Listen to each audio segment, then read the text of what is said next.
Imagine stepping out of your front door, but, instead of the sun warming your face, the sky is just this diffused, sourceless, burning orange. Just completely unnatural. Right. And you look down at your feet, like seeking some kind of physical grounding, and you realize your shadow is pointing in the completely wrong direction. Oh, yeah. That detail always gets me. It's a completely random orientation that just defies everything your brain knows about light and reality. So, welcome back to the Deep Dive, everyone. Today we are following the party as they step out of the relative safety of Baldur's Gate and plunge directly into Avernus, which is the first layer of the Nine Hells. The front lines, basically. Exactly. And our mission today for you, our dedicated learner, isn't just to recap their journey. I mean, we're going to do that, but it is to examine a very specific, terrifying theme that runs through this entire ordeal, which is the utter degradation of normalcy. Yeah, we are really looking at a masterclass in psychological attrition here, because the transition from the prime material plane to the hells, it's designed to be deeply jarring. Yeah, It's not just a change in geography, We're going to explore the physical hostility of Avernus, the bizarre mechanics of a realm that literally runs on human suffering, and how the environment itself acts as a sentient antagonist. Which is terrifying. It really is. It specifically targets the party's comforts, zeroing in on the group's resident chef, Vagfriur, in a way that is incredibly cruel. And we're also going to connect the immediate plot of their survival to the grand cosmic backdrop of the eternal blood war. Right, because it's never just a simple road trip. Yeah. But just to set the stage for you, we need to remember why they are even making this descent in the first place. This is entirely transactional. Strictly business. Strictly business. Yeah. They owe a massive favor to the enigmatic gold dwarf infernalist Corilla. So in previous sessions, the party came into possession of the Calamus Pactum, right? That floating, glowing red quill that literally belonged to Asmodeus. Heavy stuff to just be carrying around. Seriously. Yeah. So Corilla facilitated an appraisal of that artifact by summoning an infernal assessor named Vale, which involved a terrifyingly quick detour to the city of Dis. And Corilla covered the cost of that appraisal with a literal soul coin. Right, which is quite the expense. Yeah, and in exchange, she demanded 3 days of bodyguard work. So the bill has finally come due. And observing how these characters prepare for a 3-day excursion into a realm of eternal torment is, it's a fascinating study in moral psychology. It's wild. It is. We see them spending their final hours in Baldur's Gate, engaging in the most remarkably mundane activities. They're trying to assert dominance over their immediate environment because the macro environment they are heading into is entirely outside their sphere of influence. Right. Let's unpack the sheer absurdity of this preparation, because the contrast is it's wild to me. They know they're going to hell. Corilla made it very clear at the Devil's Fee that they won't be traveling on this plane of existence. Yes, she was not subtle. Not at all. Yet, their response is to do everyday errands. Valessa actually goes and gets a fresh haircut. Gotta look good for the fiends, I guess. And then Siantal and Shane visit the Unrolling Scroll, which is a temple of Ogma in the Temples district, to procure vials of holy water. And I really want to pause on this interaction because it is incredibly cynical. Oh, absolutely. The priests at the temple, they frame the purchase of this holy water as a quote-unquote donation of 25 gold pieces per vial. Siantal buys 3, Shane buys 2, and it is explicitly noted by Siantal that this is entirely a business transaction rather than any act of piety. Yeah, it highlights a pervasive theme of Baldur's Gate itself, which is the commodification of everything, including faith. Right. You have a temple of the god of knowledge operating with the same bureaucratic detachment as a merchant guild. They are dispensing localized divine power, but it is purely capitalistic. It feels like a corporate tax write-off, You are acquiring magical ordnance for a literal descent into damnation. And the religious institution insists on calling it a charitable donation to keep their ledgers clean. It's so gross. It's very Baldur's Gate. It really is. Yeah. But the preparation that really breaks my heart, honestly, is Vagfrir. The party gathers at the EO main house, and Vagfrir Favor has packed an astronomical quantity of food. So much food. 45 elaborate, fully prepped meals. Enough to feed a small army for a 3-day journey. It feels like she's packing for a lovely weekend camping trip in the woods, completely ignoring the reality of their destination. Well, to understand that, we really have to look at Vagfrir's core identity. For her, cooking is not just sustenance. It is her primary mechanism for control and her ultimate expression of affection. Yeah, her love language. Exactly. Think back to session 6 at the Blade and Stars Tavern. She negotiated her way into a commercial kitchen just to cook for the party, producing that rothe roast and potato stew that basically captivated the entire tavern. Right. Feeding people is how she shields her friends from the harshness of the world. So by packing those 45 meals, she is meticulously constructing this fortress of normalcy. She is trying to carry a piece of home into the dark. But it's a complete illusion of preparedness. I mean, they are doing these mundane things to pretend they have agency. And you contrast that with Quillbit, Valessa's little palm-sized imp familiar. Quillbit has absolutely zero illusions about what a vernix is. None whatsoever. Quillbit is an infernal native. She understands the ontological weight of the hells. She outright refuses to go, and her reasoning is purely existential. She is terrified. She is terrified of permanent death. For a mortal, dying in the primaterial plane means your soul goes to an afterlife. But if a fiend dies in their home plane of the hells, their essence is destroyed entirely. They just cease to exist. Wait, I really want to clarify that mechanic for the listener, because that's huge. Permanent death for a fiend means there is no afterlife, no reincarnation, no lingering spirit, just complete erasure from the cosmic record. Correct. It is absolute annihilation. Yeah. Quillbit's genuine, instinctual terror serves as a stark foil to the party's naive overpreparedness. She opts out entirely, choosing to stay behind at the Eomain estate on babysitting duty, just watching over the young Eomain sisters. Smartest character in the room. Truly, her refusal underscores the sheer gravity of what the party is stepping into. And considering the advice Carilla gives them when they reunite at Helsigshot, the Devil's Fee, Quillbit is undoubtedly making the right call. Because Carilla's survival advice is chillingly simple. She says, show deference and do not provoke anyone.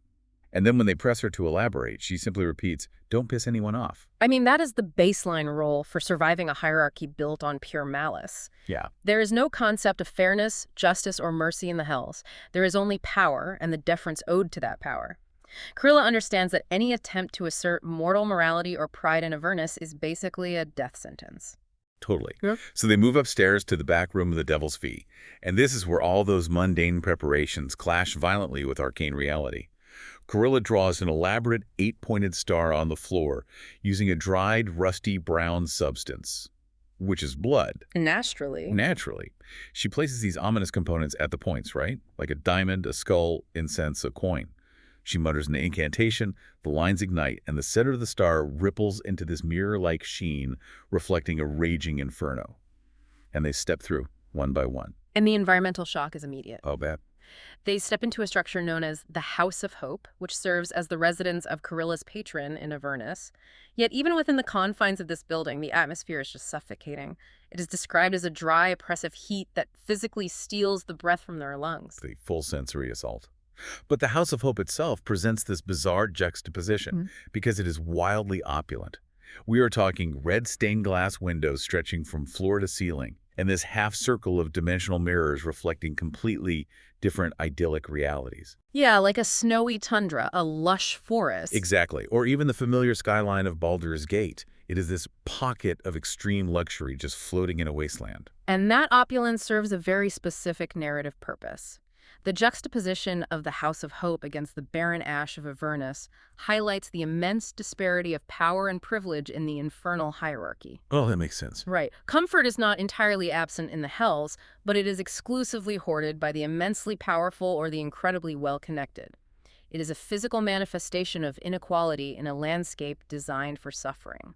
So when Carilla presses her hand to one of those stained glass windows and melts it away to reveal the landscape outside, the reality of Avernus truly sets in. It is a hellscape bathed in a diffused, sourceless, burning orange-red light. There's no sun, no moon, no celestial bodies to track time or direction. Just endless haze. Endless haze. And here is where we return to the detail that I just find most disturbing, which is that the shadows fall in no particular direction. I really have to push back on the physics of this. How does a realm sustain itself without a directional light source? Like, how do shadows even exist if the light is diffused everywhere equally? Well, the thing is, the physics of the prime material plane do not apply here. Right. The sourceless light and random shadows are not natural phenomena. They are deliberate, magical constructs of the plane itself. Because light usually requires a source to cast a shadow, which gives the observer a sense of spatial awareness and orientation. So it's messing with their heads. Exactly. When shadows fall randomly, it signals to the subconscious brain that the core rules of reality are broken. It induces a subtle, unending state of cognitive dissonance. The hells are an oppressive psychological experience designed to constantly disorient the mind. It is exhausting just thinking about it. You literally can't even trust your own shadow. And as if the environment itself isn't hostile enough, Carilla casually drops a massive warning about the local waterways. Oh, the The sticks. Styx. She informs them their destination is the Bronze Citadel, specifically a place called the Cinder Market, to purchase a valuable commodity. But she warns them about the river Styx, which is a wide river of blood winding through the ash. Her instruction is absolute. She's like, do not touch the water, because it will permanently strip away your memory and your entire sense of self. How does the party even function knowing a stray splash could erase their existence? They basically have to operate in a state of hypervigilance. And this actually brings us to a crucial philosophical point about the nature of punishment in the hells. For you, the listener, losing one's memory might sound like a tragic but passive side effect. Right. But in the context of the nine hells, it is an active, weaponized fate that is arguably worse than death. Okay, I want to dig into that. Why is it worse than death? Because if you are in hell, wouldn't forgetting who you are be a twisted kind of mercy? Like you wouldn't remember what you've lost or the people you miss? I mean, it seems like a mercy until you understand the infernal economy. If your soul is condemned to hell, you face eternal punishment, but you retain your identity. If you lose your memory, you lose the context of your values, your attachments, and your history. Oh. Yeah, you are reduced to a blank slate. And in a realm built on manipulation, legally binding contracts, and exploitation, a blank slate is the most malleable resource possible. That's horrifying. A devil can mold an amnesiac soul into a perfectly loyal foot soldier or a compliant victim without any resistance. You don't just lose your suffering, you lose the capacity to ever be yourself again. That is profoundly bleak. It is the ultimate theft of agency. Wow. Okay, so to navigate this mind-erasing wasteland, Carilla pulls out a gray stone covered in twisted, open-mouthed faces. Which is charming. She speaks a command into it, summoning their transportation. And the vehicle that arrives perfectly encapsulates the chaotic, brutal energy of the plane. Oh, the arrival of Mad Maggie's infernal war machine is an incredible sensory event. The ground shakes, and a massive plume of fiery dust kicks up from a mile away, closing the distance at an impossible speed. It's like a hulking machine of iron spikes and roaring flame, slightly longer than a city bus, and it screeches sideways to a halt right in front of them. The heavy iron door swings open, and out steps Mad Maggie, who is a night hag wearing dust goggles. Such a great visual. It is, but she isn't alone. Looming behind her is Mickey, and we really have to talk about Mickey. Oh, Mickey. Mickey is a masterpiece of grotesque biological engineering. He is a 12-foot-tall flesh golem that Maggie stitched together entirely by hand from scavenged fiendish body parts she found across the Avernian wastes. Just picking up spare parts. Basically, yeah. His mouth is sewn shut around a fleshy tube, leaving him only capable of producing a low, resonant groan. Ugh. And Mad Maggie herself is completely unfazed by the hellscape. Like, later we see her lounging under a parasol made of stretched, cured flesh, casually munching on severed fingers as if they were bar snacks, washing them down with goblets of an unidentifiable viscous red liquid.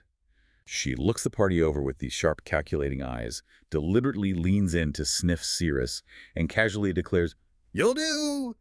And then she lays down harsh, immediate rules for her vehicle. She just says, "You puke, you look it up." Yeah, Maggie's introduction gives us our first real look into the infernal economy. And inside the war machine, the party meets her crew. There are two Kinku. The bird guys, right. Right, avian humanoids incapable of original speech. They rely entirely on mimicry. Their names are Chuka and Clonk, and they serve as the mechanic and the pilot. The interior is also infested with madcaps, which are these small, mischievous, fey creatures that scurry around, poking the passengers with metal rods. The madcaps add this layer of surreal, chittering chaos to the claustrophobic space. Every time Mickey the flesh golem shifts his weight or groans, all the madcaps instantly freeze, perfectly imitate his exact movement, and then burst into hysterical laughter. It's deeply unsettling. It is. It's like a nightmare funhouse. But the true horror of this entire setup isn't the flesh golem or the madcaps. It is what powers the engine of this vehicle. Yeah, Maggie explains the mechanics of the infernal war machine, and it does not run on traditional combustible fuel. It runs on soul coins. Oh boy. These are heavy iron discs that literally contain trapped, conscious human souls. Okay, let me stop you there because the mechanics of this are just horrifying to me. When Maggie tosses a soul coin to Chuka, who slots it into the control panel, the machine surges forward with a brilliant burst of flame. Uh. How exactly does a soul generate physical momentum?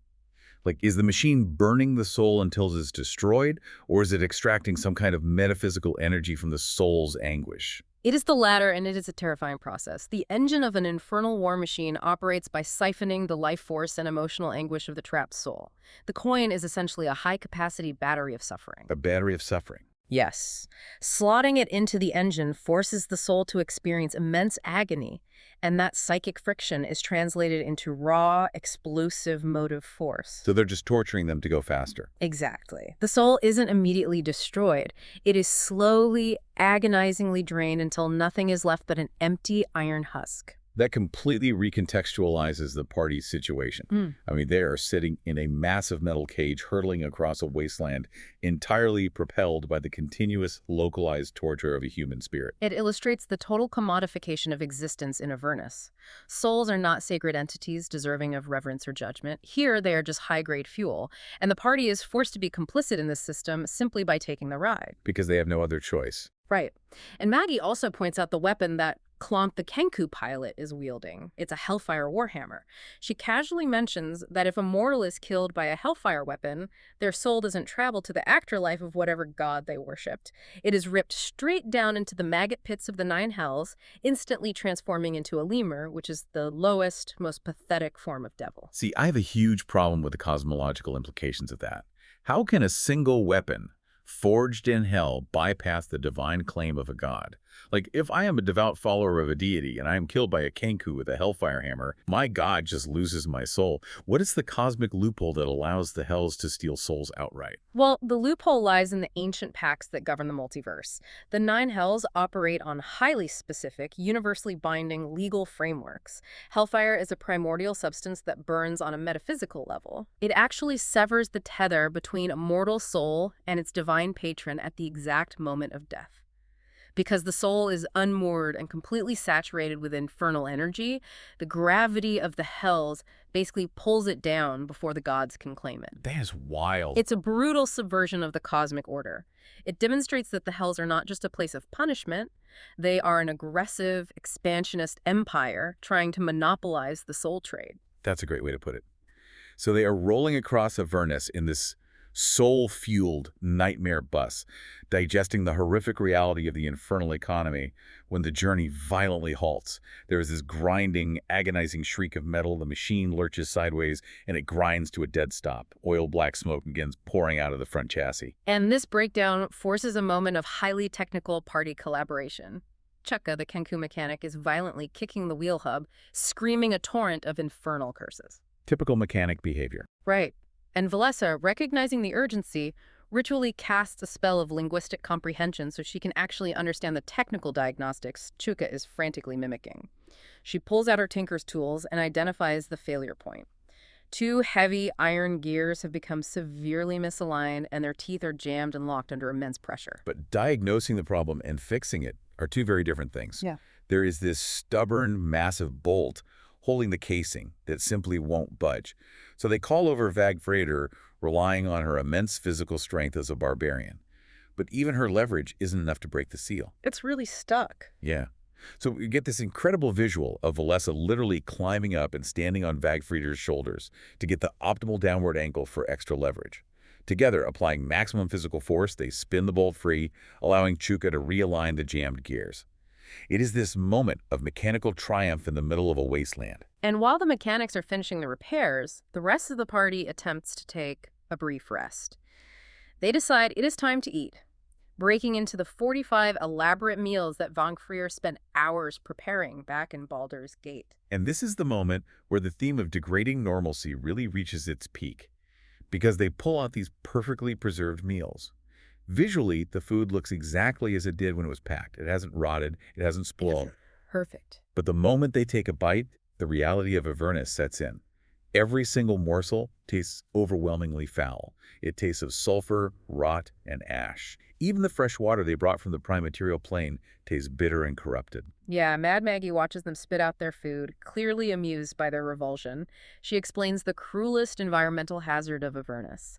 Any food brought from the prime material plane is instantly and irreversibly corrupted in its flavor profile. Instantly. Instantly. It will still provide nutritional value, it will keep you from starving, but the plane alters the sensory experience, turning joy into disgust. See, I want to challenge the mechanics of this because it feels entirely sentient. If the plane just wanted to kill them, it would make the food rot or turn it to dust. But leaving the nutritional value intact while specifically altering the taste to be vile, that requires malice. Is Avernus itself a conscious, malevolent entity? I mean, you are identifying the core horror of the lair. Avernus is not just a location. It is an extension of the archdevil Zariel's will and the collective malice of the infernal realm. It is designed to wear down the psyche. That's so awful. It is. Yeah. And for Vagfrior, this is a catastrophic emotional blow. We established that cooking is her love language, right? It is her way of providing comfort and asserting control. By ruining the taste of her food, Avernus is actively weaponizing her joy against her. It is telling her, in no uncertain terms, your comforts are useless here. You cannot protect your friends. It is deeply tragic. I mean, she puts so much love into that potato stew, and the environment turns it into sulfurous garbage just to break her spirit. It strips away the one piece of home they managed to bring with them. It perfectly answers the philosophical question of what makes the nine hells inherently evil. True evil is not just physical torture. It is the systematic dismantling of hope. If you cannot find a single moment of comfort in a shared meal with your companions, the attrition of your soul begins. Wow. So their lunch is ruined, Vagfrior's primary coping mechanism is shattered, morale is plummeting, and they're standing exposed outside a broken-down vehicle. And naturally, the scent of fresh despair and prime material blood rings the dinner bell. Of course it does. Shane spots movement approaching rapidly from the southwest. It's a raiding party. Shane observes a pack of bloated, grotesque creatures moving on all fours, bounding across the ash. They're being driven forward by chains wielded by red, horned, humanoid figures that cackle hysterically as they run. And Valesso identifies the threat immediately, and the distinction she makes is vital for understanding the geopolitics of this universe. She realizes these are not devils, they are demons. A very important distinction. Very. Specifically, the bloated, dog-like creatures are dretches, and the chain-wielding figures driving them are cacklers. This is a strike force from the abyss that has likely crossed over the planar boundary via the river Styx. And this encounter really requires a clear understanding of the cosmological conflict.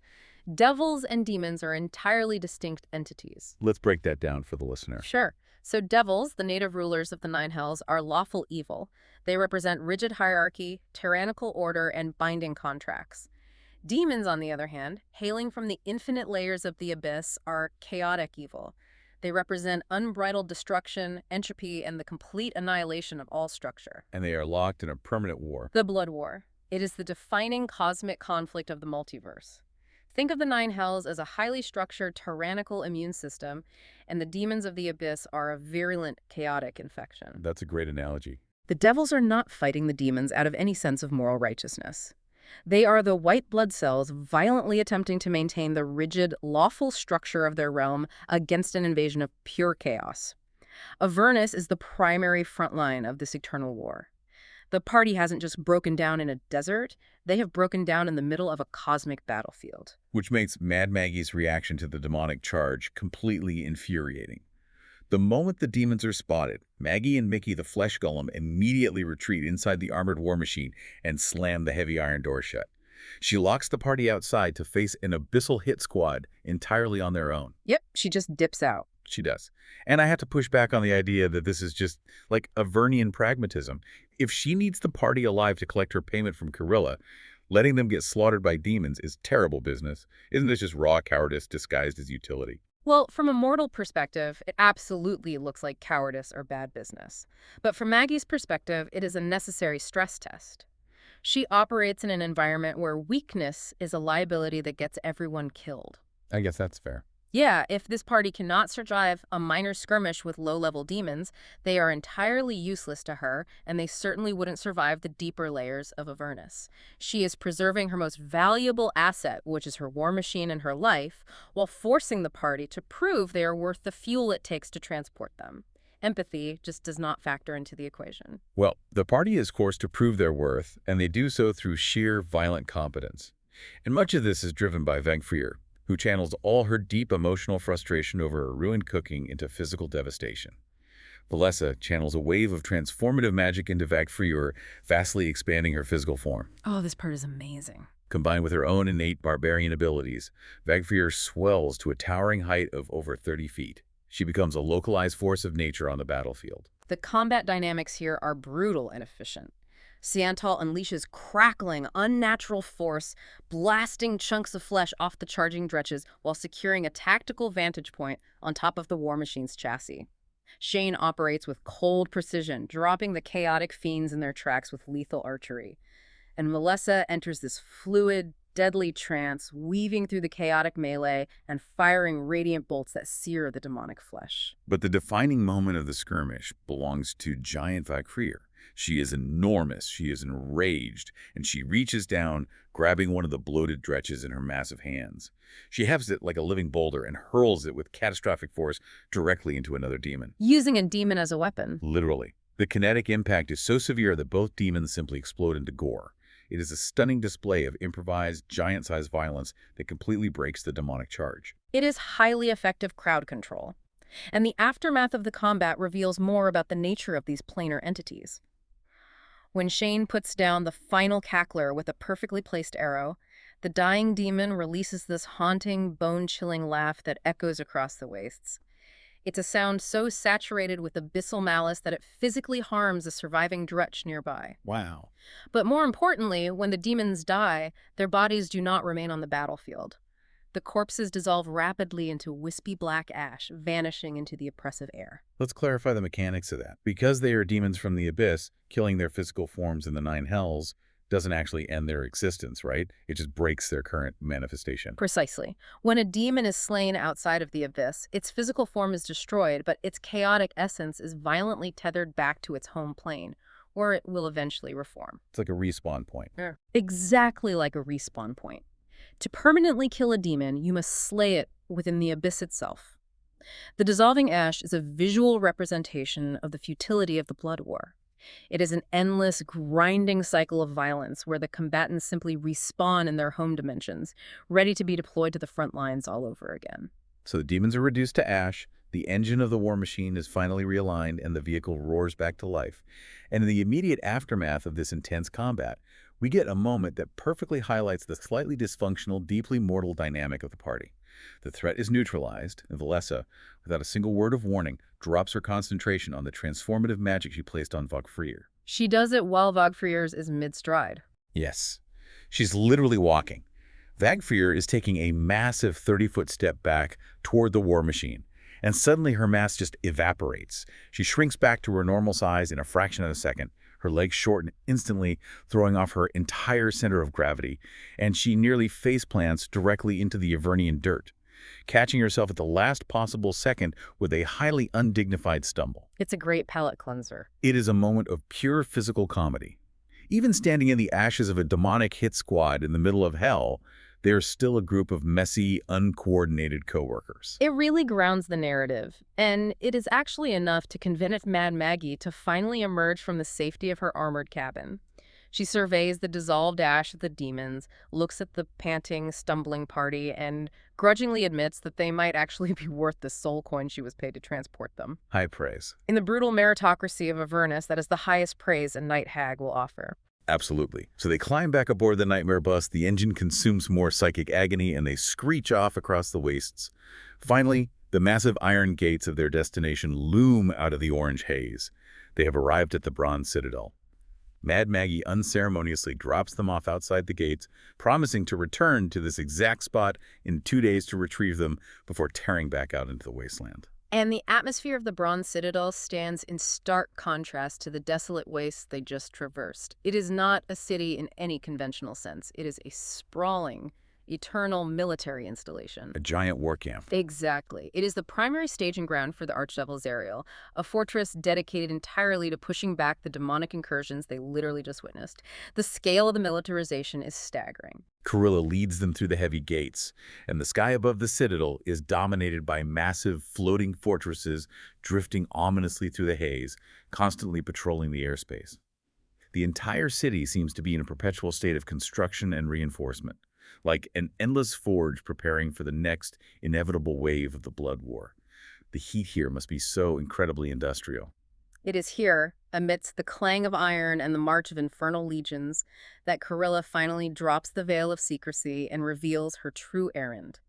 She brought a team of heavily armed, highly capable bodyguards all the way from Baldur's Gate, cross-dimensional boundaries, and hired a soul-fueled war machine for transportation, entirely to facilitate a shopping trip. Just a little errand. She needs to navigate the Cinder Market to purchase a very specific imp for her patron. And we really have to analyze the subtext of that mission. If a seasoned infernalist like Kurilla, someone who clearly understands the rules of the Hells, feels the need to surround herself with a heavily armed adventuring party just to buy an imp, it paints a terrifying picture of commerce in the Bronze Citadel. It really does. It implies that whatever information this imp possesses, or whatever asset it represents, is highly coveted by rival factions. The simple act of completing a transaction in this market is expected to be lethal. Because commerce in the Hells is warfare by other means. Every transaction is an opportunity for betrayal, extortion, or assassination. Kurilla is not just buying an imp. She is securing an asset in a hostile territory where every merchant is a potential enemy. Right. So she gives the party a quick, pragmatic tour as they walk toward the market, pointing out landmarks. She highlights the Crooked Ledger, which is an establishment that deals in gold and currency exchange. She points out a prestigious blacksmith forge called the Red Anvil of Bel's Shadow, run by a tiefling that Maggie had previously described as mouthy. And then she addresses their immediate need for rest, recommending an inn called the Ashen Cup for their lodging. And it is during this recommendation that she suggests they try the local culinary specialty. Oh, the Abyss chicken. The Abyss chicken. Kurilla casually points one out, scurrying in the gutters of the citadel. It is a grotesque, featherless, distinctly demonic creature with backwards-facing feet rooting through the infernal filth, and she notes that, despite its deeply unsettling appearance and origin, it actually tastes surprisingly good.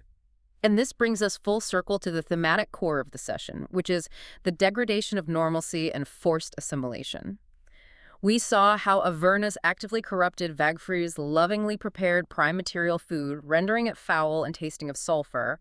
The plane rejects external comforts. Yep. So if the party wants to consume a meal that doesn't taste like ash and rot, they're forced to participate in the local ecosystem. They have to eat a grotesque demonic scavenger pulled from the gutters. It is the ultimate exercise in reluctant survivalism. You bring a beautiful, hearty potato stew from home, and the world turns it to garbage. But the local backwards-footed rat bird, that tastes fine. It is a brilliant, insidious way the environment forces the party to compromise their standards. If you want to survive here, you have to become a part of the horror. You have to eat the Abyss chicken. You compromise your culinary standards out of necessity, then you compromise your moral standards out of survival. Slowly, incrementally, the plane fundamentally alters who you are. The physical hazards of Avernus are obvious, but the psychological assimilation is the true threat. That is exactly what we need to focus on as we wrap up this deep dive. Let's distill the sheer weight of what the party has endured. They have successfully navigated their terrifying descent into the first layer of hell. They survived the sensory trauma of a world with no sun and physics-breaking shadows. They repaired a vehicle powered by the agony of human souls, Fought off a chaotic strike force of demons. and successfully arrived at the heavily militarized Bronze Citadel to facilitate a highly dangerous transaction. They've proven their physical capability and their combat prowess, but the structural integrity of their minds and their morale is already showing severe stress fractures. Think about the cumulative toll of this journey. What does it do to a person to step into a reality that actively, maliciously resists your very existence? It's a lot. Where the rivers erase your identity, the sky offers no comfort, and your deepest expressions of love and care, like a cooked meal for your friends, are actively turned to ash in your mouth. It forces adaptation through severe deprivation. They must discard their prime material habits and adopt infernal pragmatism. And that leads us to a final, lingering question for you, our learner, to mull over until our next deep dive. We have seen how Avernus corrupts mundane items. We have seen how it twists the fundamental laws of physics. We have seen how it completely ruins prime material food in a matter of hours, weaponizing a chef's joy against her. If the environment of the Nine Hells can do that to a simple, hearty meal, what will 3 full days in this brutal, soul-crushing landscape do to the morals, the memories, and the minds of the party members themselves? When you are forced to eat the abyss chicken just to survive, how long does it take before you forget the taste of home entirely? Keep that thought with you, and we'll see you next time.